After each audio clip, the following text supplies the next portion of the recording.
I'm not planning to be late every single stream. There's just always a different excuse. Today's reason was I have had 2 coffees, and then I realised we were going to go live. We have a lot of things to talk about. I have 5 pages of notes, guys. So thank God the match kicks off at 2 o'clock. Otherwise, we might have been here until 7 o'clock this evening. But then I realised I needed the toilet because we're going to be streaming for a little while, and that wouldn't have been a good scenario if I was here needing the loo with you lovely people. I didn't want to leave you unattended mid-stream. So I did the sensible thing like a child and went to the toilet before we started. So now that you know about the movements of my bladder, let me say hello to everybody. I see Chris is in the house. Thank you for being here, Chris. Nice to see you in the live. Flossie is here as always, of course. Dave Boy was here earlier. He will not be joining us for the stream. There is no need to panic. He is at work, but he did leave a message for Ash, and he would like to know, can we get Ash to predict Pickford will have a terrible World Cup in the hope that it goes the other way around? We will, in fact, get to that. We are unfortunately going to have to talk about the Newcastle game. We're going to talk about all the games. Some of them I watched the entire game. Some of them I watched the extended highlights. Before I review the game, tell you my thoughts, I will tell you whether I watched the entire game or whether I watched the extended highlights. Because obviously when you're watching the highlights, I don't feel you're seeing the full run of the game. What you're seeing is the key moments, the key things that happen. But you're not seeing the full... Do you know that feeling you get when you're watching a match? And I think it's the same as stats. You get part of a picture rather than all of it. So I'll let you know in advance which one was which. Who else? I think that is us. Oh, also, I would like to say hello to Dinesh. I would also like to apologise to Dinesh because I can't read apparently, and I spent the entire last show calling Dinesh Din. So apologies, Dinesh, for my inability to read, and thank you for coming back despite the fact that I said your name wrong for a whole entire stream. Thank you very much for being here. I appreciate you. I appreciate Chris was not only here, but he was here early, which is fantastical. And I haven't changed sides to coffee. What I like, do you know those little sachets out of, and they have to be specifically the little ones, because I find even though the ones in Aldi, they taste very, very similar, they're not quite the same. So I like the latte sachets out of Lidl. They're not real coffee. It's just like a coffee flavoured hot drink, really. I still prefer tea, but on occasion. So I normally like tea and toast in the morning, and silly me didn't get bread for toast, and then I didn't feel like tea without the toast, so I had a coffee. But after the stream I'll have a tea for the football because I'm exciting. Most people have a beer when they're watching the football. I'll be having a cup of tea.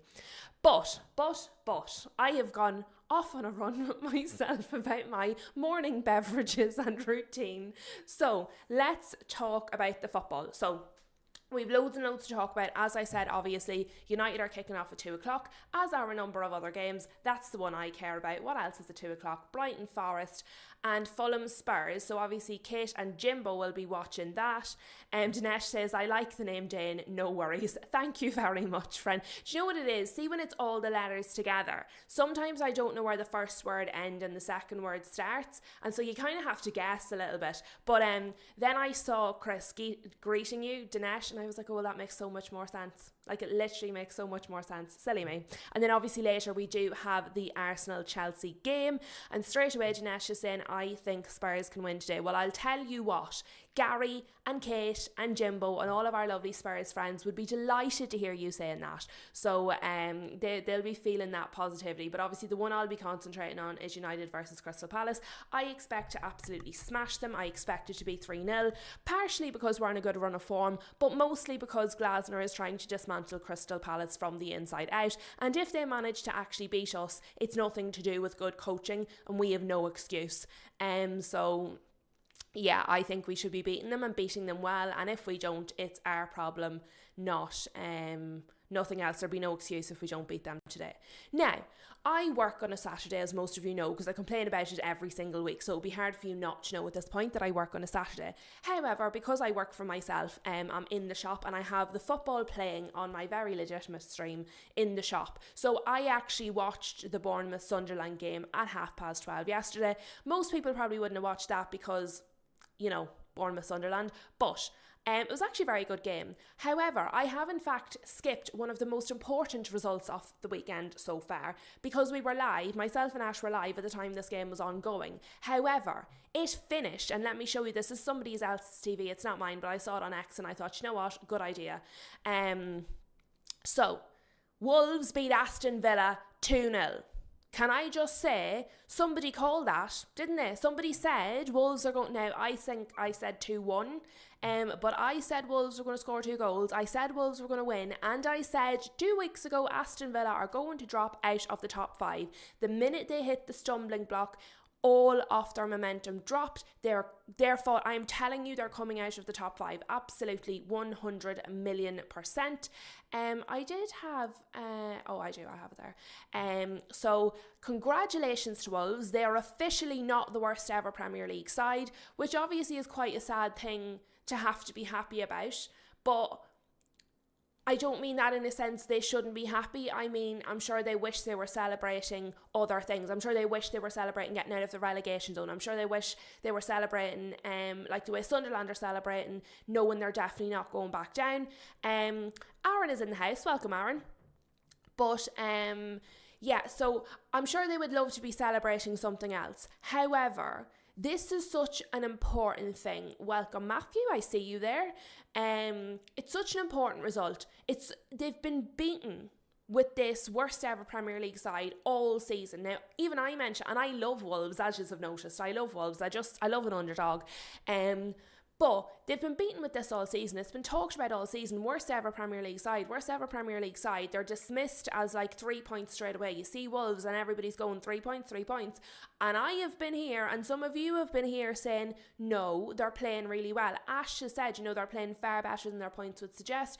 And so do you know what? Yes, fair enough. They're still going to be relegated, and they're still likely to be relegated bottom of the table. However, I think this is fantastic. I think it's a massive achievement. It's a weight off their backs. It's something they can no longer be beaten round the head with for the rest of the season. And I think it's points that they deserve.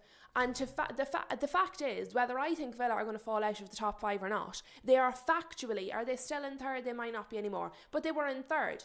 They beat the third place team. So I just don't think that you can, do you know what I mean? You have to give them their props. Bottom of the table, beat third place Aston Villa. Aston Villa, who at one point were in a title race. And the reason I say they were in a title race is because they were level on points with Manchester City, who are in a title race. Therefore, they were also in a title race. They obviously dropped off fairly sharpish, but they were. So give Wolves their flowers. And then you have the likes of this absolute ham. Look at this, right? Where is it gone? Have I actually just removed it because I was that mad? I might have removed it. I've seen people on X, I know, it's my first mistake being on X, actually complaining about the fact that they were celebrating. Imagine being so ridiculous as to give out about people celebrating. It's an enormous achievement for them. It's that relief. It's the sense of relief of knowing we are definitely not the worst. And they're not the worst. They've been very good this season. They've not got the points to show for it, but they have been good. However, one of the things of note, other than the fact that Wolves got 3 points, is that Emery is a little bit mad. It wouldn't be like him. Emery is a little bit temperamental, bless him. But we're going to take a look there at Emery. But I see Matthew in the chat is asking, who is the manager of the season? As it stands, I believe it is Keith Andrews. I did a video on that probably last week at this point. All the different videos, all the days roll into one, but I think it might be last week I did it, Matthew. You'd be able to have a wee look for it. I did a video on Keith Andrews. I really think he's a good shout for being manager of the season. I think he's been fantastic. But I'm sure there are people that will have other ideas as well. And Chris is saying, I hate the celebration, please. As do I. You celebrate and behave like a fan exactly how you see fit. And do you see this thing of trying to shame people for acting like fans? Get over yourself. I'm so mature, I don't celebrate like that. Oh, I'm so mature, I don't do those things. Well, do you know what then? Sod off. because the rest of us are acting like hooligans. So, do you know what I mean? Football is emotional. Enjoy the emotions would be my take on it. But look, if you don't want to act like a lunatic, that's fine. If you want to be calm and poised, that's fine. Don't tell other people they have to be, though. It's not your business. But, does anyone remember slightly earlier in the season when Aston Villa played Arsenal and disappointingly didn't take any points off them? And then Unai Emery said that he waited for Arteta at the end of the match to shake his hand and he just couldn't see him. And then actually we watched the footage and what happened was Unai Emery made sure the coast was clear and that Mikel Arteta was nowhere to be seen before he more or less ran down the tunnel so he didn't have to shake his hand. Well, there has been a repeat of this incident, more or less. I do not have footage because they keep copywriting me because they hate me. But I do have this. Jacob Tanswell, who is a writer for The Athletic. And to be fair, he's actually the Aston Villa correspondent for The Athletic. So he's being very, very open by bringing this to light. So what he has said, if you can see it here on X, Rob Edwards on whether he has seen Unai Emery. Obviously Rob Edwards is the Wolves manager. His response was, "Not yet. I get it. The 2 games we won, both managers had disappeared. They probably think they can turn up and win given how the season has gone. I've got a lot of respect for Unai. I think he's brilliant, so it's fine." I think that is highly magnanimous of Rob Edwards because genuinely, whatever about the kind of the interaction, the history, the everything between Unai Emery and Arsenal, obviously Arteta's going for the league. Unai Emery thought he was going to go for the league, which we're going to see in the next video. I'm going to play for you off Unai Emery. So I can understand if you're an emotional person, like I'm an emotional person. Unai Emery might not have wanted to shake Mikel Arteta's hand at the end of that match. I think the problem wasn't that he didn't want to shake his hand. I think the problem was that he lied about it. I think the problem was that he lied. If he had just said, you know what, I was raging, I didn't want to shake his hand in that moment, I think people would have said, you know what, that's quite relatable. I'd be raging too. Do you know what I mean? Your ex-company and their new boss are doing better than you. I wouldn't want to shake their hand. Just say it though. Just say, do you know what, I was raging. I just didn't want to shake his hand. I'm sure when I calm down, I'll go and have a word. Do you know what I mean? Just don't lie. So that one I kind of understood. It was mental, but I understood. This one here though, bottom of the table Wolves, on one of their biggest results of the season, doing fantastically well, having earned every single bit of it, and he can't shake his hand. I mean, bloody hell, does Rob Edwards not deserve a pat on the back for what he's done with Wolves? Really and truly. And the thing is, Rob Edwards left a pretty cushy job at Middlesbrough. He was doing very, very well, where the fans now really dislike him because he left them in the lurch while they were doing well in the middle of the season. He took an enormous risk. He knows he's going to be relegated. He's fully aware that he left a cushy job for a team that's going to be relegated. And he's just got them 3 points against third in the league. And I think it's quite poor from Unai Emery to not shake Rob Edwards' hand. While I understand the dynamic with Arsenal, I think this is a bit mean. I think it's a bit mean-spirited. I don't really like it. I have to say I don't really like it. Maybe if it wasn't Wolves, I wouldn't be so sensitive about it, but I really don't think it's good. But let me play you. Do you know, before I play the Unai Emery clip, I see people are having a good chat in there about manager of the season, because these things are all going to start coming up now. Transfer of the season, player of the season, the golden boot, the golden glove, the whole lot. It's all going to start happening, and of course manager of the season. So Dinesh or Aaron says, good shout, Keith Andrews. Thank you very much, my friend. I do have one of them every so often. Dinesh says, manager of the season is Keith Andrews. Aaron says, Diego Simeone is well known for shaking hands at for not shaking hands at full time. I think, see if somebody notoriously never does it, you're kind of like, well, you know what, it's not personal, he never shakes anyone's hand. See when sometimes he does that and sometimes he's a bit rude, I think you're drawing more attention to it. Pick a side and stick to it. Don't just sometimes do it, sometimes don't, because that's what sets tongues wagging. That's what gets people talking. Like, just like be upfront. I think that's more. What else are we saying? Chris is saying Reggie Labrie at Sunderland has to be in the conversation too. Yeah, that's fair, 100%. And you know what? I like the fact that different people are in this conversation instead of just the two people that are fighting for the title, because I think so much else is done. So the two teams that have been fighting for the title consistently for several years are currently fighting for the title again. I think while yes, that's clearly commendable, it's obviously an enormous achievement.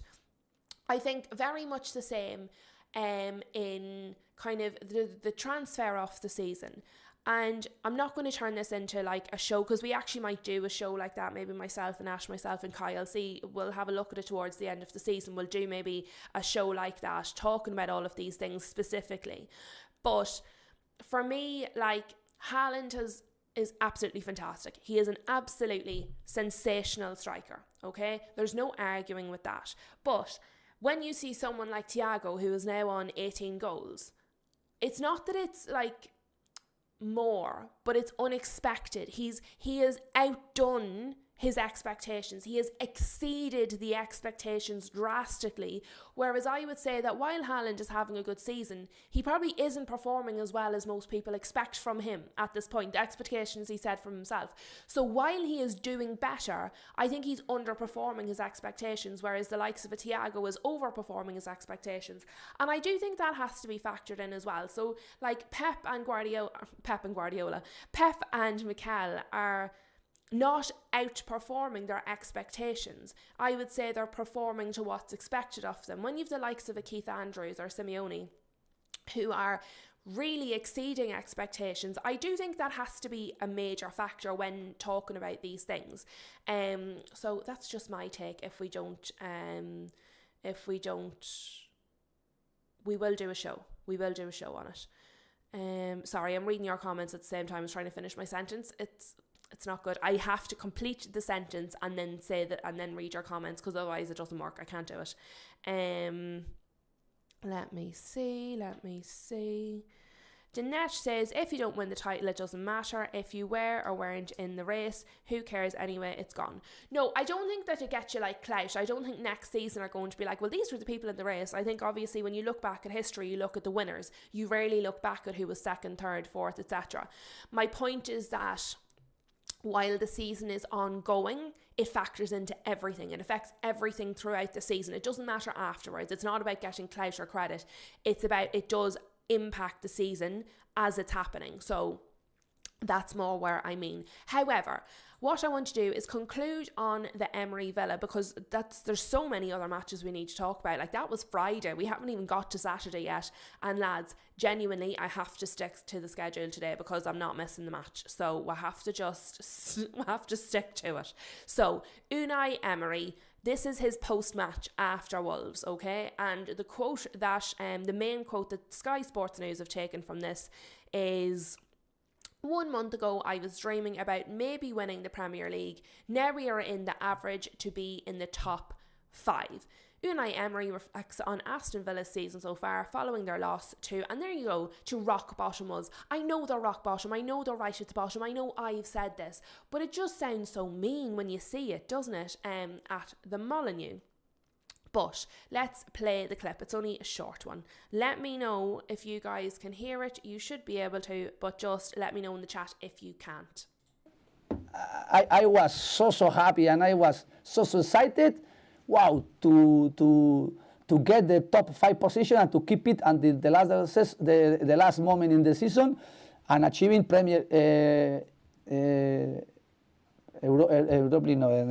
Champions League position. And 1 month ago, I was dreaming to be maybe winning the Premier League. And now, okay, still getting balance. Okay, we are in the average to be in the top 5. Of course, we are losing some opportunities, and Liverpool and Chelsea and Manchester United, those teams, they are trying to get us, because for them it's a priority and it's necessary to play Champions League.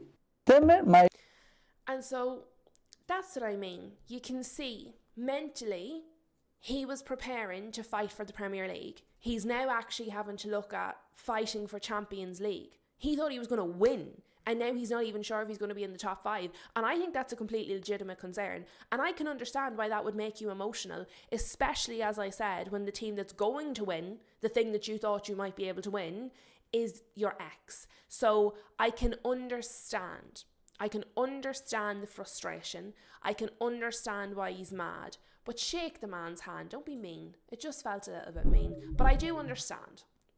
So we'll tail that off there. Well done to Wolves. Unai Emery obviously needs to just, I think, go and do some meditation, go to a spa, do some yoga, do something that's going to help your mental state, because you're not going to be able to perform the way that you want to if you're mentally like somewhere else. So that brings us to the Bournemouth and Sunderland match. Lads, I am going to be reading from my notes whenever we're talking about these games, because there's no way I'm going to remember everything. I have the worst memory in the world, and so much happened in so many games, so I am going to be referring to my notes here, okay? Now, first of all, I just want to show you this. Bournemouth haven't lost in the league since Antoine Semenyo's departure on January the 9th. These are the results that they have had since he left. The reason that I think that's a little bit off note is because I think that Bournemouth are doing really, really well.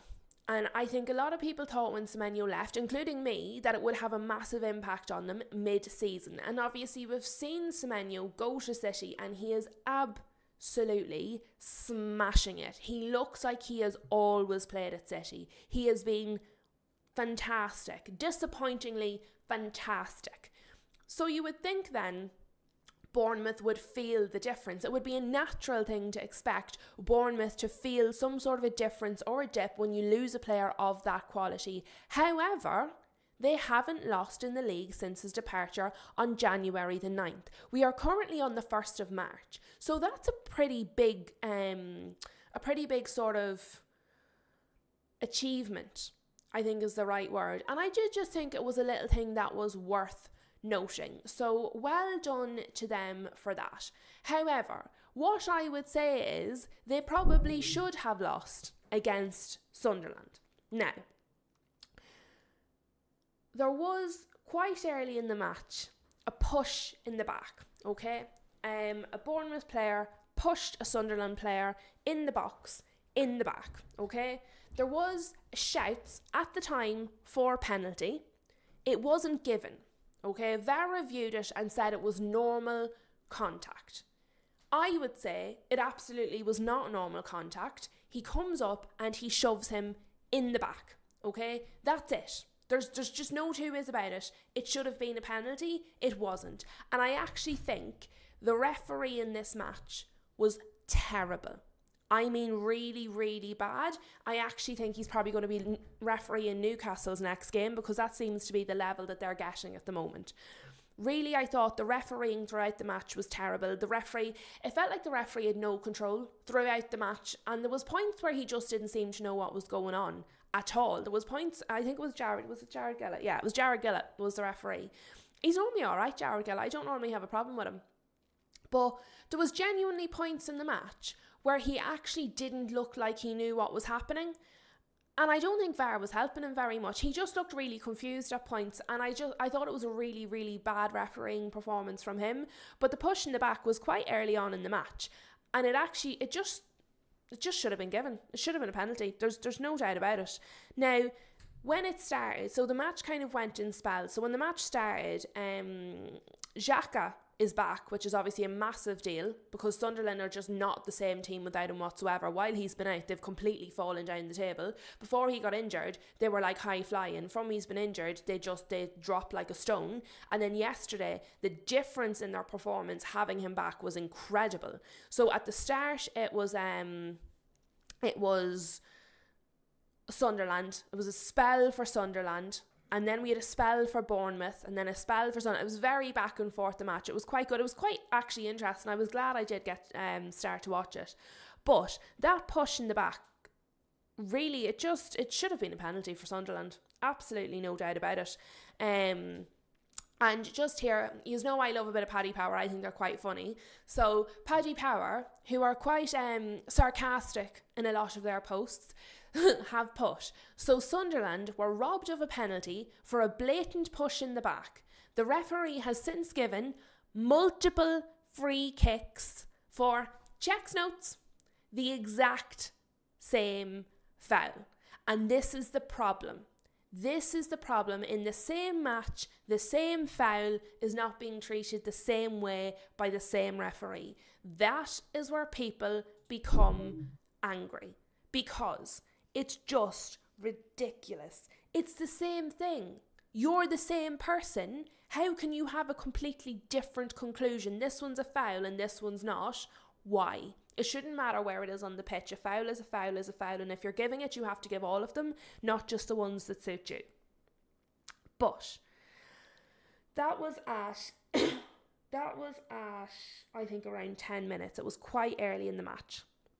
And so in the 18th, let me show you. Let me get this up so you can actually see what I'm looking at. That'll make it a wee bit easier for you guys anyway. So there we are then. So quite early into the match then, after that, in the 18th minute, Mayenda makes it 1-0. It was put in, the keeper saved it, it rebounded out, and then from the rebound, Mayenda puts it in the back of the net. Good wee goal, no issues with it, does quite well. And it, as I said then, it was very back and forth.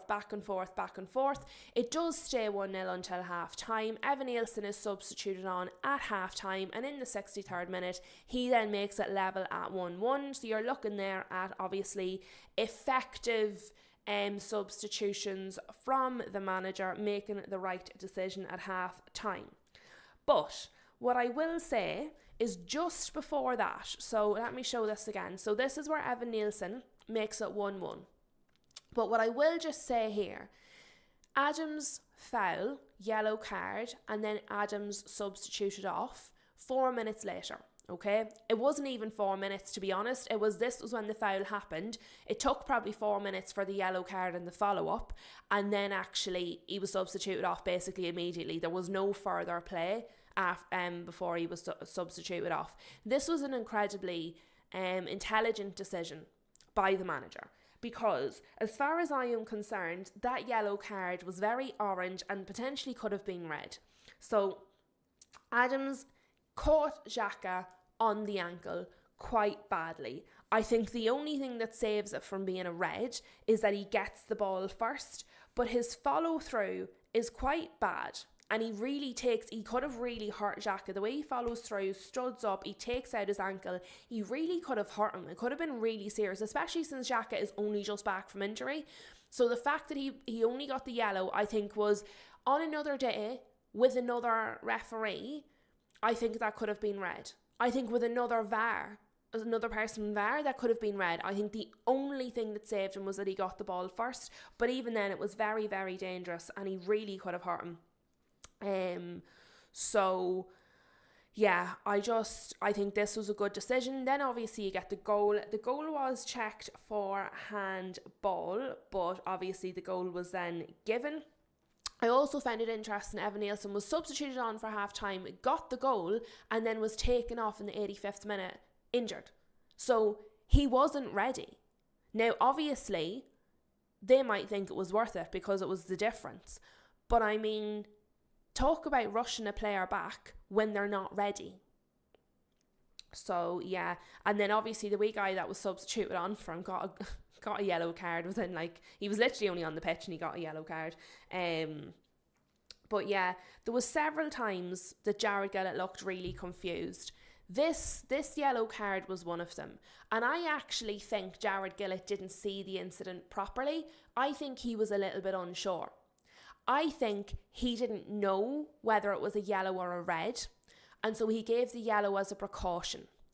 And it just made me think, and a lot of people might be against this because it's going to take more time, but I did think, essentially VAR can't step in unless it's clear and obvious. They shouldn't step in unless it's clear and obvious. So if this was a bit orange, could be a yellow, could be a red, it's a little bit subjective, and the referee gives a yellow, VAR technically actually can't intervene here and say, no, that's a red, if it's uncertain. So what I think actually yesterday, Jared Gillett would have benefited from being able to say to VAR, I'm not 100% sure there on what I saw. I would like to go to the screen and review that myself before I make a decision on what card I would like to give. I don't know if that should be a yellow or a red. I would like to opt for a review, look at it myself, and then decide what card to give. I actually think that would have been really good, rather than VAR stepping in saying, we think this, we think that, or it's, clear and obvious error. The referee can say, do you know what, the game moves really fast. I'm only one human being. Real time, I'm unsure. I would like to take a replay. So I actually think that would be really good in some instances. The problem is then if it becomes overused. But it was just something I wanted to throw out there. What would you guys think of something like that? If a referee is unsure of an incident, if they didn't see it properly real time on the pitch, and they want to have, if they can opt to have a review on the screen at the side of the pitch, what would you guys think of something like that? I'm going to read some of your comments while you let me know what you think of my idea. Please be kind if you don't like it. And then we will move on to the next match. Nathan is in the house. Welcome, Nathan. It is lovely to see you. Nathan is sad because I stopped making shorts. To be fair, Nathan, all of the shorts were smaller clips from the longer videos I was doing.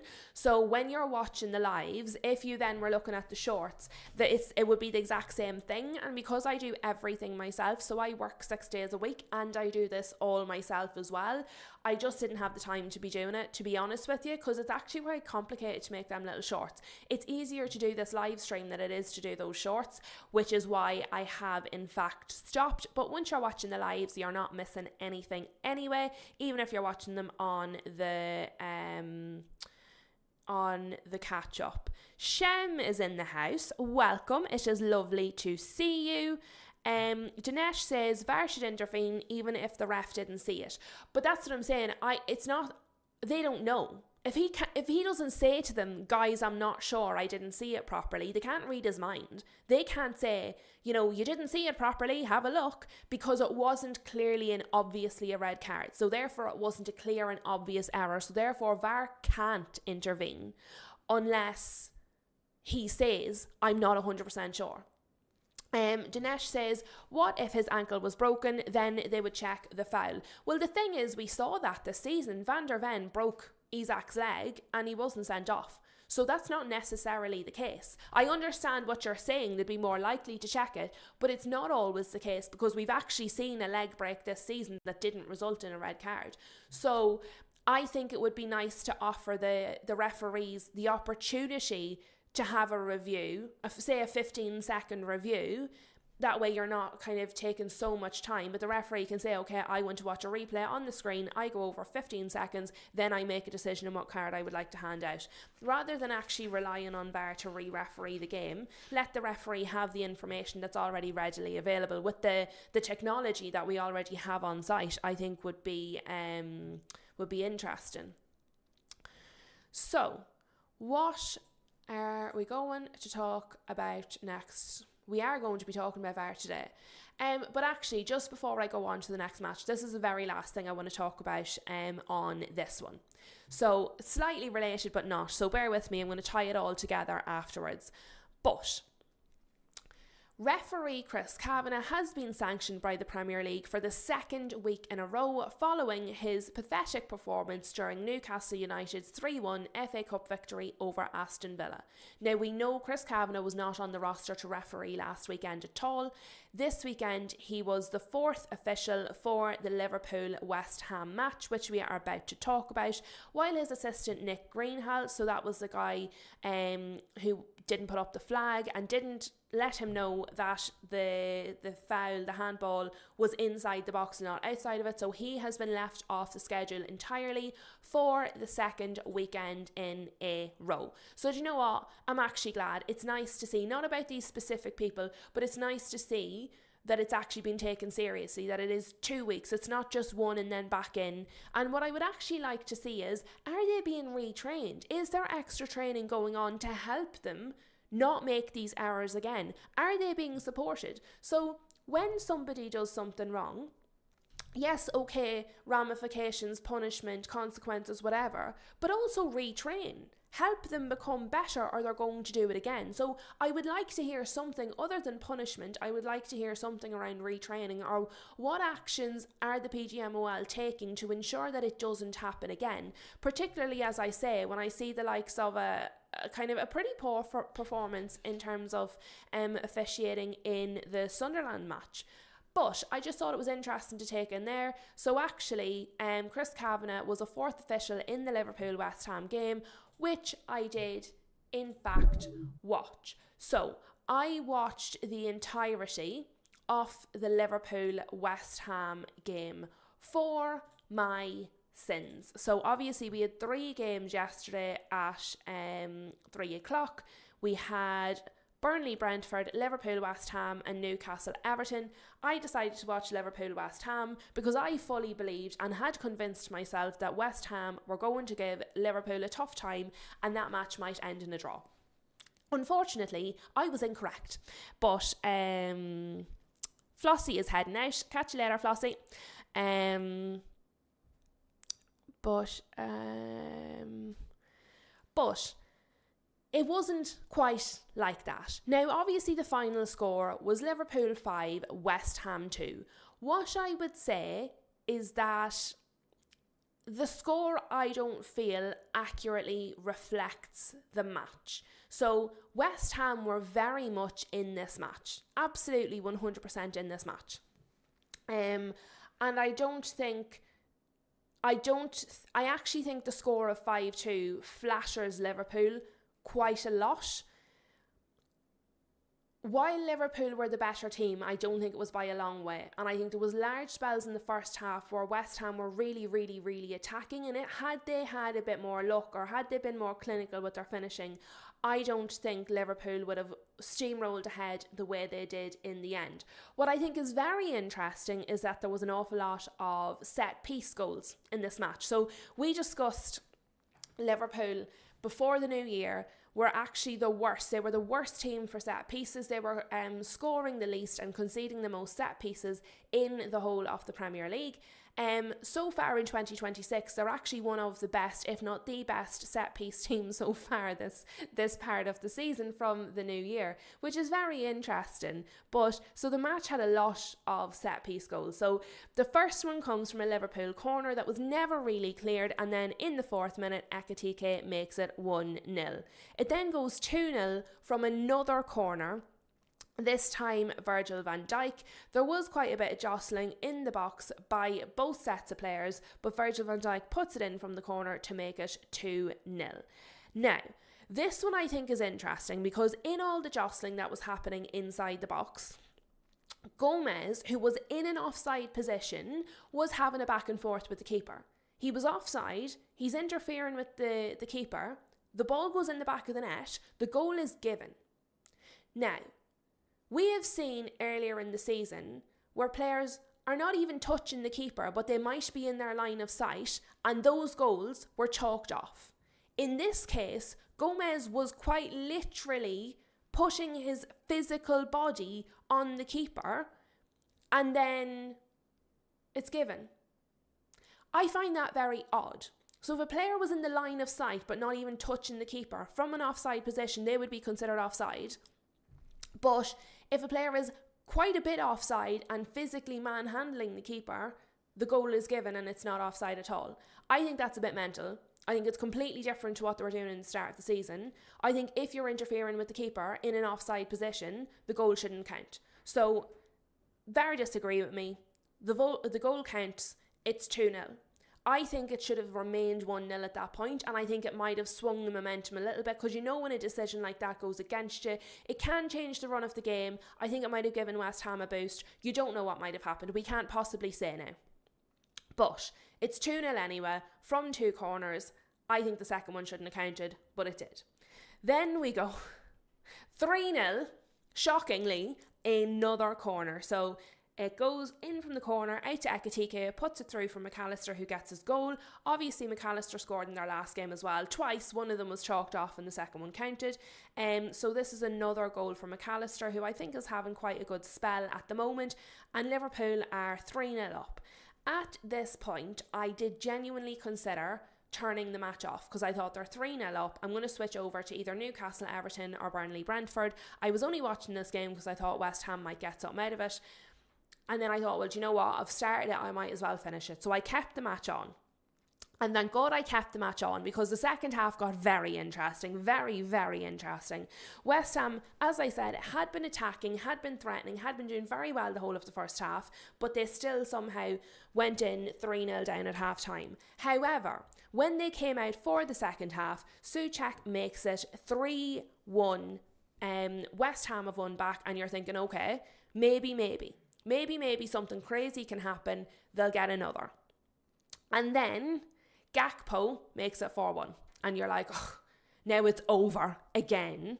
And also, it was a very, very lucky goal for Gakpo because it goes into the net off the inside of the post. So for me, on another day, and that's what I mean, I'm not taking the win away from Liverpool because, you know, you need the rub of the green, you need a bit of luck as well as everything else. But I do believe that, you know, Liverpool did get quite a bit of luck because for me, I think the second goal shouldn't have counted because an offside player was interfering with the keeper. And on another day, the Gakpo goal doesn't go in. It goes past the goal. In this case, it hit the inside of the post and it went in. But on another day, you don't know what might have happened. It then goes to 4-2 from a corner. So West Ham then score a goal from a corner. So as I said, there was a lot of set piece goals in this one. But it's 4-2 from a corner.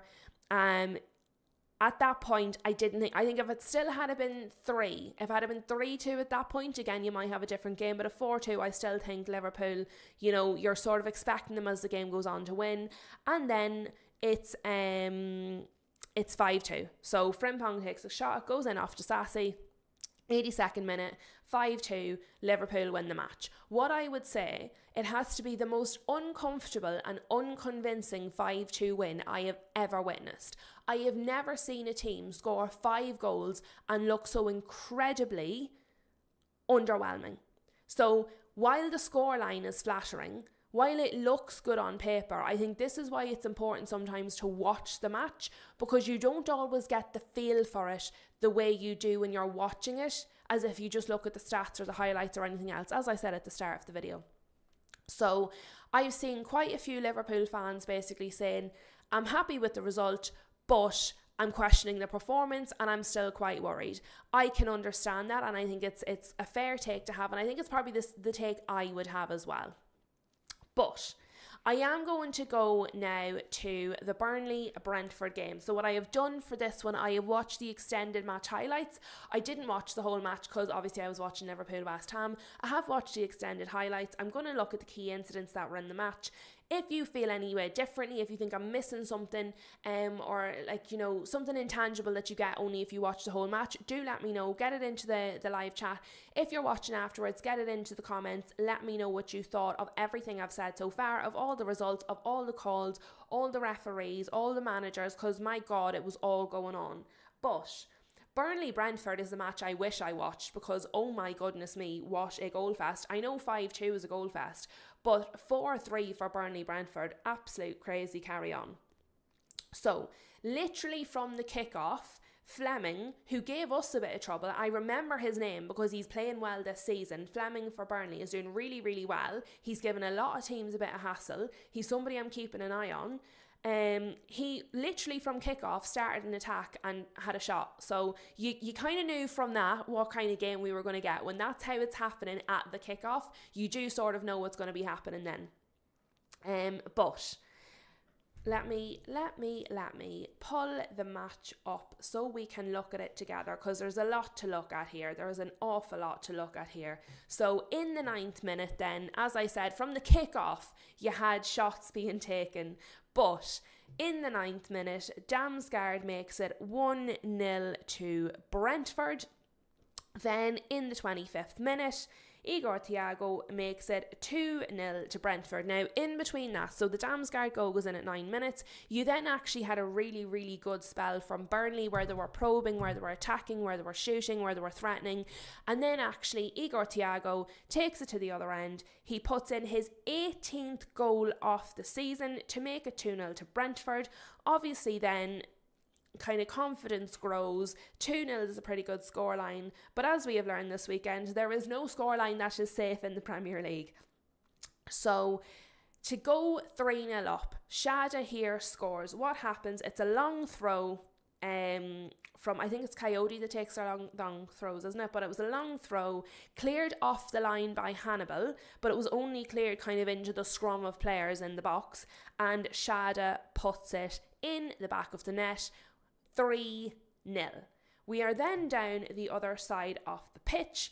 Anthony, I actually think Anthony was crossing it really into the box is what it looked like. Have I got... I don't think I do. No, I don't. I thought maybe I had a still of it, but I don't. But he's... He almost looks like he's crossing it into the box. Coyote tries to clear it from the box, puts it straight in the back of his own net. And I mean, it wasn't going in. And there was two Burnley players in the box, but they were nowhere near where Coyote was standing. I think it's doubtful that would have become a goal if he doesn't touch it. So it's definitely an own goal. You have to feel sorry for him. But look, 3-1, you're still feeling pretty comfortable at half time. 3-1, and the other team hasn't actually scored. You've scored all the goals so far. We go in at half time, we come back out, and Hannibal is literally, so this is Hannibal here, Hannibal Medbury, but Hannibal comes out like a little firecracker for the second half. I don't know what happened to him, but he was on fire in the second half, involved in everything. Very, very, very good, great performance in the second half. And it just goes to show when one player sort of hits it, the difference that can make, which is fantastic. Obviously for the neutral, maybe not so much for Brentford, but for us it was great. So we see then that from 3-1, things start to take a change. So you see here, Hannibal Medbury with the assist for Anthony makes it 3-2. Then we have Fleming, who we spoke about earlier, who started the match lively, who was very involved in the match, who was threatening throughout the match. Hannibal assists him, and Fleming makes it 3-3. Oh my God, the mad scenes at this point were just crazy, okay? So the game carries on. We're end to end. Both teams are attacking. Both teams are playing very well and badly at the same time. It was like a tennis match. Fantastic. Again, things you love to see as a neutral. But then the controversy starts. That's when we start to have problems, okay? So here you see goal cancelled for Fleming. Hannibal has a free kick. Fleming puts the ball in the back of the net. They spend a lifetime on VAR checking this goal, and what they say is Anthony is offside, therefore the goal is cancelled and it remains at 3-3. Now, I do have this, so I'm going to share this with you, and let me put this to the back. So this is the offside for that goal, okay? So let's take a look in here. So 79th minute, VAR overturned the goal. VAR checked the referee's call of goal and established that Anthony was in an offside position in the build-up and recommended that the goal was disallowed. Now wait till you see this.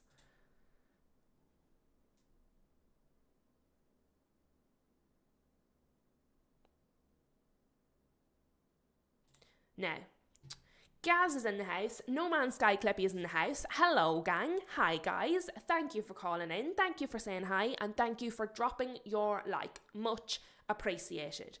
But on this offside, right, you're not allowed to score with your arm. If the ball goes in the back of the net off your arm, it doesn't count. The goal is disallowed. Therefore, how can he possibly be offside by his arm? This is ridiculous. It took them I think about 6 minutes to check this. It might have even been longer, but I think it was about 6 minutes. It took them to check this, to then call it offside by his arm, which he's not allowed to score with. So I think this whole thing is an absolute shambles, and I actually think this goal should have been allowed, okay? So as far as I'm concerned, this goal should have been allowed. I agree with the referee's onside decision. I agree with the referee's call of goal, and I think VAR should have shut their mouth, okay? But that would have left it 4-3 to Burnley. As it's disallowed, it remains at 3-3. Lads, I thought I was showing you my screen. I'm not showing you my screen at all. This is the offside. There's his arm. That's what I was trying to show you. Apologies. I was that caught up in the fact it was his arm, I forgot to show you what I was actually talking about. This is it here. It's literally his arm. His arm is the only part. Let me make this. There you go. His arm is the only part. That is ridiculous. It definitely shouldn't be offside. But they did, and therefore the match remained at 3-3 at that point, okay? Which is baffling. Baffling to say the least. Now let me, because I need to zoom in to the next thing I want to show you, or you won't be able to see it. But the controversy continues from that point, because these people are a mess. So that one was ruled off, 3-3. Then Brentford go down the other end. Damsgaard puts them ahead again. So Damsgaard scored the first goal to put them ahead, and he has now scored this goal, the fourth goal to put them ahead in the 90 plus third minute. 4-3 to Brentford, okay? Then we go down the other end. Barnes scores his first goal for Burnley in 4 years. Okay, a fantastic goal, a really good goal. And again, the goal is cancelled. Do you want to know what the goal was cancelled for this time? Apparently, it hit his hand, okay? Now, I watched this real time. I then watched it over and over and over. I must have watched this, I would say 7 to 8 times, okay? So, it doesn't hit his arm. This is a still. Now, I don't think I can make this any bigger for you. But if you look at it, big screen. So what I did was I put it on my big screen and I zoomed in. It doesn't touch him. If you look here, you can actually see there's a gap between his arm and the ball. It hits him here on the front of his hip, kind of to the side of his pelvis, okay? And then it's controlled, and then he kicks it in with his foot. So there's a number of things here. First of all, as far as I'm concerned, it doesn't actually even hit his arm. It hits his body, and you can clearly see on here, there's a gap between his arm and the ball. So it doesn't even hit his arm. Second of all, if they think it hit his arm, which it didn't, but let's say it hit his arm. Let's imagine, okay? This is all the players involved, okay? This is where the ball falls out of. So the ball comes in here, kind of falls down, it pings a little bit, and it pings over here and hits him, okay? Look at the distance there. So first of all, it doesn't hit his arm. Second of all, even if it does hit his arm, look at the ping pong. His hand is by his side, clearly, very clearly by his side, okay? It's not an unusual position. It's exactly where you would expect an arm to be. And it comes at him from very close range. So it's not a handball by any scenario. None of these scenarios amount to this being a handball. But VAR decide, yet again, to disallow the goal for Burnley, which means that the match then ends 4-3 to Brentford. Honestly, if I am a Burnley fan, I am fuming. Let's remember, these guys are in a relegation battle. These points literally could have changed their season. Literally. This is insane. And I think there needs to be a serious investigation into both of those decisions, because I actually think both of them were incorrect. I don't think they've been robbed of a draw. I think they've been robbed of a win. I think they've been robbed of all 3 points, not just one. I think both of those decisions are a farce.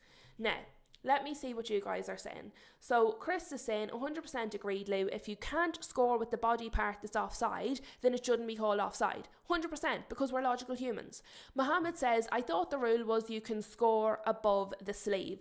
If you score directly from your arm, it's just wiped off, as far as I understand it. Now, again, the rules change that frequently. You may be correct, Mohammed. But my understanding is you cannot score with your arm. If the ball touches your arm and it goes into the net off your arm, it's out, is my understanding. Therefore, no part of the arm should be counted when looking at offsides. But, I mean, maybe that's what they went with. Maybe what you're saying is what they went with. I think that's an absolute joke. I think that's a farce. I think Burnley have been completely robbed. I think 3 points in a relegation battle, given how tight things are at the bottom of the table, given the fact that Spurs might lose today, given the way Leeds seem to be on a downward spiral at the moment as well, given the way things are, if I'm Burnley, I'm absolutely furious. I'm furious. And we looked earlier, Chris Kavanagh, he wasn't on the roster last week. This week he was the fourth official in West Ham Liverpool, and the guy who was the fourth official hasn't been on the roster for 2 weeks in a row. The Jared Gillett struggled, I thought, in the Sunderland match, and then we're looking at VAR here in the Burnley and Brentford match, having an absolute mare. And to be fair, both of these were VAR. Neither of them were the actual referee on the pitch. So I just think there just needs to be a complete overhaul through the summer. I hope all of the referees and linesmen and VAR people and everybody involved in officiating in the Premier League, I think needs to go to summer school. I think every one of them needs to retrain through the summer, would be my opinion on the matter. Now, that brings us to the Newcastle and Everton match. I'm not really going to talk about Manchester City Leeds. I did watch it. It was quite a dross game. Manchester City win 1-0. There was very little talking points. There just wasn't really much to it. In the first half, Aronson had a 1v1 with Donnarumma. If he had done better, they actually could have taken the lead there. Semenyo, who we talked about earlier, scored, made it 1-0 because obviously Aronson didn't take that shot. City did face 8 shots from Leeds in the first half, which is the most they've faced from any team all season. So maybe it points ever so slightly to the fact, as we've been saying all season, this isn't the same City. Oh, there was the yellow, the handball. Okay, we'll talk about Leeds City and then we'll go to Newcastle Everton to wind it up, because I need to prepare myself for the Man United match. So we will just look at this because I forgot about the end of that match. That's what I mean, lads. I have to look at these notes because so many things happened. Bear with me, make sure I'm not missing anything. There we are. Okay, so as I said, first half, Aronson had a 1v1 with Donnarumma, didn't take it. He could have made it 1-0 to Leeds, he didn't. Semenyo puts down City ahead 1-0 up. And we talked about the shots in the second half. Right at the end, at the second half. Guess what you have missed is almost the entire stream, my dear. But not much happening in the chat, so maybe you will be able to start a party. But we're on the City match in the 85th minute. So right at the end here. It's 1-0 still to City. And Leeds are on an attack. They cross the ball into the box, okay? And first of all, Diaz jumps with his hand like this in the air. I have never known a person to jump in the air like this with one hand like this. Never. I have never known it to happen, okay? But he does. And there's an argument that it did. Some people are arguing it did touch his arm. Some people are arguing it didn't. I thought it did in the first instance. But I can see, it depends on the angle. I can understand what people are saying. But also, directly behind Diaz is Núñez like this, which again is not a normal way to have your arms. This is not a natural position. He's not jumping. He is both feet firmly on the ground with his arms like this. Now, see, if he was jumping and he was leveraging himself, I can say, okay, I understand. He's not jumping. He's standing on the ground like this, behind Diaz. So to me, If it hits either of their hands, neither of them are in a natural position, there should have been a penalty. In my opinion, it does hit their arms. I believe it should have been a penalty. The penalty was not given. And Daniel Farke, who is the manager for Leeds, obviously agrees with my summation and believes that it should have been a handball, it should have been a penalty, which would have led to 1-1. I think that's what should have happened. He thought that's what should have happened. I've seen multiple people online think that's what should have happened. But at the final whistle, Daniel Farke runs, and I mean runs onto the pitch towards the referee. He's shouting, and to be fair, some referees or some managers are quite animated all the time. You sort of expect this from them a little bit. Daniel Farke is not one of those. He's actually normally someone who's quite calm, who's quite mannerly, who's quite reasonable. He's not normally the type to be incensed, okay? He's normally like quite calm. So to see someone like Daniel Farke incensed to the point where he's running on the pitch, shouting at the referee has his red card out before Farke gets anywhere near him. The keeper of Leeds and one of the other players actually took turns trying to pull him away, and he was furious. I don't blame him, because again, he is getting dragged into that relegation battle. He should have had a penalty for his team, which likely, maybe Donnarumma saves it, we don't know, but could have brought his team a point, which would have been very valuable in the situation they're in at the bottom of the table. I agree with him. I think it should have been a penalty. I think it was a handball. I think both players had their arms in unnatural positions. I can't understand why it wasn't given. VAR didn't really even seem to look at it, and then the match ended. So again, poor officiating. It's all over the place. It is all over the place. And Mohammed says, a robbery, I'm fuming. I understand Daniel Farke. I'd be so mad. So mad. That match really should have ended 1-1, because you would like to think if they get the penalty, you would like to think they score it. Maybe they don't, as I said, but I mean, it's at least a strong possibility. So I think that was really, really poor.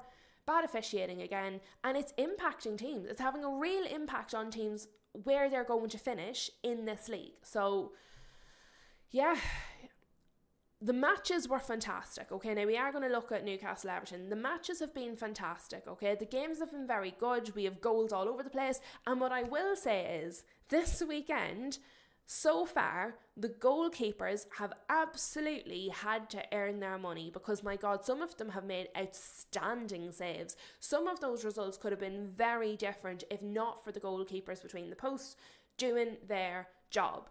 But obviously, the keeper that's been spoken about the most this so far from yesterday is Pickford. Is obviously from the game we are about to talk between Everton and Newcastle.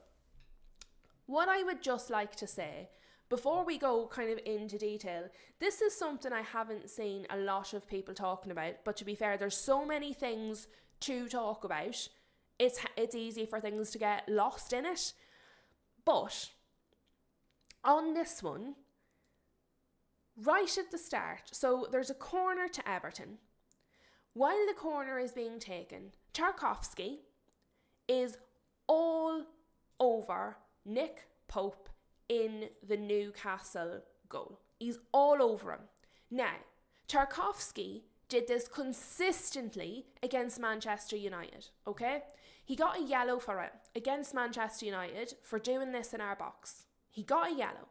He then went straight back in the box after the yellow, did it again, and was not sent off. Earlier in our match, and I'm going to show this because it's relevant to Tarkowski. So, in the Everton and United match, Tarkowski jumped all over the back of Ahmad, hits Ahmad's head, and then hurts himself. And he got the free kick. So, he injured himself, fouling our player, okay? And then he got a free kick. So, when you see things like that happening, when a player gets a free kick for fouling another player, when a player gets a yellow card for doing something and then they do it again immediately and don't get a second yellow, what you're teaching them is that they can get away with it. What you're teaching them is that they can do what they want, okay? So he took that from the United game and probably from previous matches, and he went into the Newcastle match going, I know I can get away with this to an extent. So for the corner for Everton, Tarkowski is all over Nick Pope. Now, just before the free kick is taken, they sort of separate. Nick Pope does have time to reset. The corner is taken and the goal goes in the back of the net. Everton go 1-0 up. Now, when the corner is being taken, Nick Pope does have time to find the ball and save it if possible, okay? However, I believe the distraction from Tarkowski mauling him before the corner is taken is in his mind. And I just think we need to do something about it, particularly with Everton, particularly with Tarkowski, because this is ridiculous carrying on. And I do think it impacted him. While he wasn't touching him when the corner came in, I do think it was just after happening, and it clearly impacted Nick Pope's sort of where his head was at when that corner was coming in. But look, Everton go 1-1 up. Jacob Ramsey then scores an absolute screamer. A fantastic goal from Jacob Murphy to make it 1-1. However, 2 minutes later, Beto makes it 2-1. So Newcastle just couldn't hold the level. They couldn't hold it. They draw level, they concede. They draw level, they concede. And they did that twice in this match. So Jacob Ramsey puts it in. Beto then scores at the other end. Straight away, Everton back in the lead at 2-1.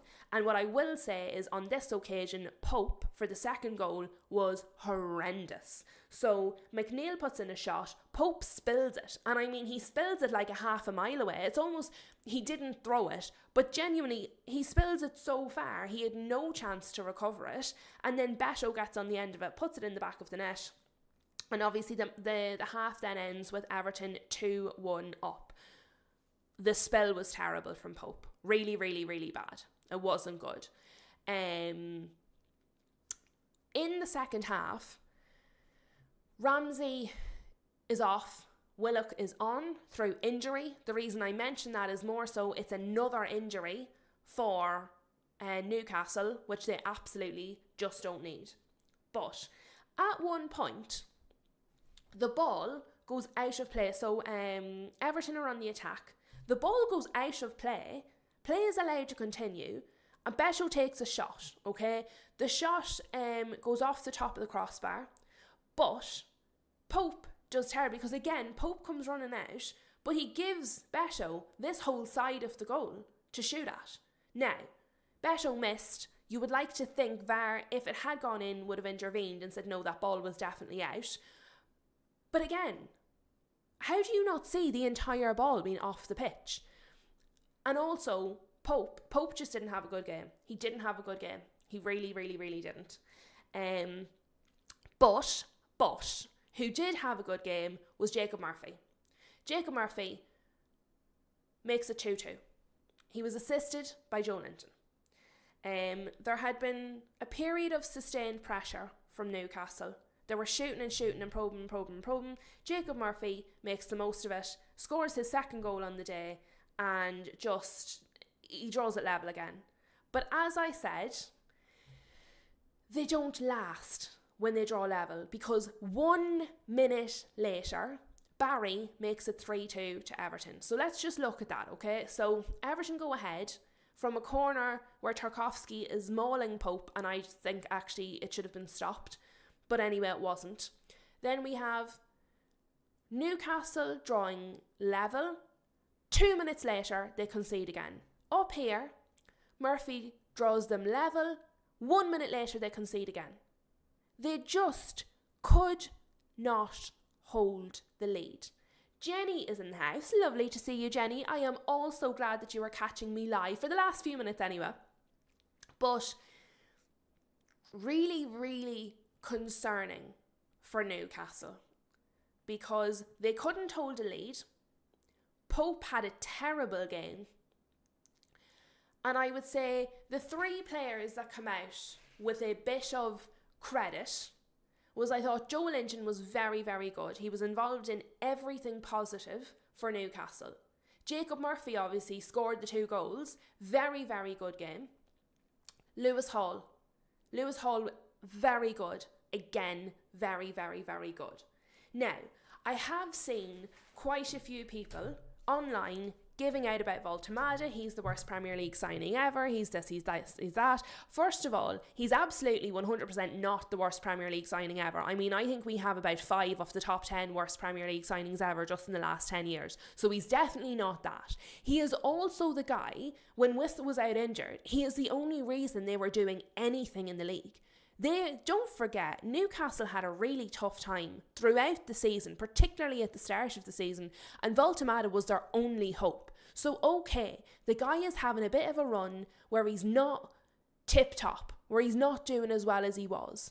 I think he's got a bit of credit in the bank, and I think for people to come out and say he's the worst signing ever, I just think it's so melodramatic, and I think it shows a complete lack of gratitude, because without him you would be far further down the table. If you did not have Voltemada, you would easily be down where Spurs are. And I think people need to just catch a grip of themselves instead of throwing their toys out of the pram. He's having a tough time. Give him a minute, okay? But the match ends 3-2. Because